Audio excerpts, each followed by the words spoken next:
Cyber నుంచి కూడా attacks start అవ్వచ్చు. ఏదైనా సరే ఇన్ఫర్మేషన్ గ్యాదర్ చేయొచ్చు. ఎలా అయినా చేయొచ్చు అనేవి సోషల్ మీడియాలో ఎక్కువ హల్చల్ అవుతున్నాయి. వాటిని ఎంతవరకు నమ్మొచ్చు? యుద్ధ రంగంలో చాలా రంగాలున్నాయి. హ్మ్. ఆర్మీ ఒక యుద్ధ రంగం ఉంది. ఎయిర్ ఫోర్స్ ఒక యుద్ధ రంగం ఉంది. నేవీ ఒక యుద్ధ రంగం ఉంది. హ్మ్. అండ్ ఇంకొక యుద్ధ రంగాన్ని ఇన్ఫర్మేషన్ వార్‌ఫేర్ అంటారు. హ్మ్. అంటే తప్పుడు వార్తలు వేరియస్ సోషల్ మీడియా ప్లాట్‌ఫామ్ ద్వారా ఎలా పంపిస్తే జనాలు ఎలా రియాక్ట్ అవుతారు అన్నది కూడా ఒక యుద్ధ రంగ నీతియే.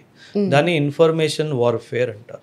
ఈ ఇన్ఫర్మేషన్ వార్‌ఫేర్‌ని కూడా కంట్రోల్ చేయడానికి మన దగ్గర ఎక్స్‌పర్ట్స్ ఉంటారు. ఓకే. సో నేను అందుకే అందరికీ ఏమంటానంటే హ్మ్. సోషల్ మీడియాలో చూసింది ఏది గుడ్డిగా నమ్మేయకండి. హ్మ్. గవర్నమెంట్ జారీ చేసిన ఏమన్నా రిపోర్ట్ ఉంటే అది చూసిన తర్వాతే ఆహా ఇది నిజం అని నమ్మండి. అంతేగాని ఏదైనా న్యూస్ ఛానల్ కానీ ఏదైనా యూట్యూబ్ కానీ ఎనీ సోషల్ మీడియా ప్లాట్‌ఫామ్‌ని మాత్రం గుడ్డిగా నమ్మడానికి వీలు.